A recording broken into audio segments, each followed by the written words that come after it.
നമസ്കാരം. Raf talk ഫുട്ബോളിലേക്ക് ഏവർക്കും സ്വാഗതം. റയൽ മാഡ്രിഡും FC ബാഴ്സലോണയും തമ്മിലാണ് കോപ്പ ഡെൽ റേയുടെ ഫൈനൽ മത്സരം. ഇന്നലെ റയൽ മാഡ്രിഡ് ഗെറ്റാഫയ്ക്കെതിരെ വിജയിച്ച് കയറി.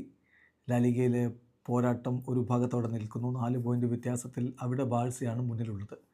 അതിനൊക്കെ അപ്പുറം ഇത്തവണ എൽ ക്ലാസിക്കോയിൽ ഏറ്റുമുട്ടിയപ്പോഴൊക്കെ റയലിനെ തകർത്തിട്ടുണ്ട് ബാഴ്സലോണ. അപ്പോൾ വീണ്ടും ഒരു എൽ ക്ലാസിക്കോ, അതും ഒരു ഫൈനൽ മത്സരം തീ പറക്കുമെന്ന കാര്യം ഉറപ്പാണ്.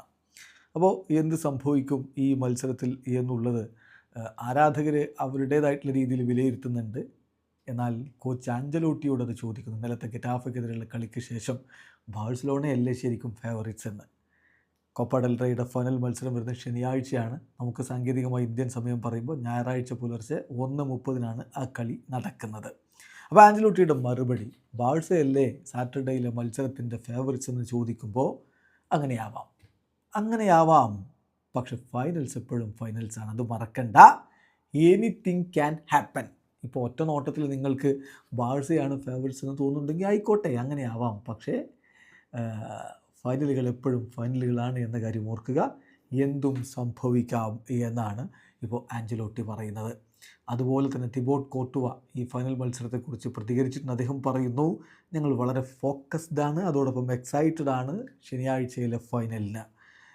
ഇമ്പോർട്ടൻ്റ് ആയിട്ടുള്ള മത്സരമാണ്. ഓൾ ടീമിനും അതുപോലെ ഫാൻസിനും വളരെ ഇമ്പോർട്ടൻ്റ് ആയിട്ടുള്ളൊരു മാച്ചാണത്. ഞങ്ങളുടെ എല്ലാം സമർപ്പിച്ച് ഞങ്ങൾ കളിക്കും. ഫാൻസിന് ചീർ ചെയ്യാൻ വേണ്ടിയിട്ടുള്ളൊരു അവസരം ഉണ്ടാക്കുക. We want to fight, we want to show the team we are എന്ന് അദ്ദേഹം കൃത്യമായിട്ട് പറഞ്ഞു. സോ ഒരു പോരാട്ടത്തിന് ഒരുങ്ങിയാണ് റയൽ വരുന്നത്. ഒട്ടും എളുപ്പമായിരിക്കില്ല ബാഴ്സക്ക്, പക്ഷേ സമ്മതിക്കുന്നു, ബാഴ്സ തന്നെയാണ് ഫേവറിറ്റ്സ്. വീഡിയോ അവസാനിക്കുന്നു. ഫുട്ബോൾ ലോകത്ത് കൂടുതൽ വിശേഷങ്ങളുമായി റാഫ് ടോക്സിൻ്റെ എത്താം.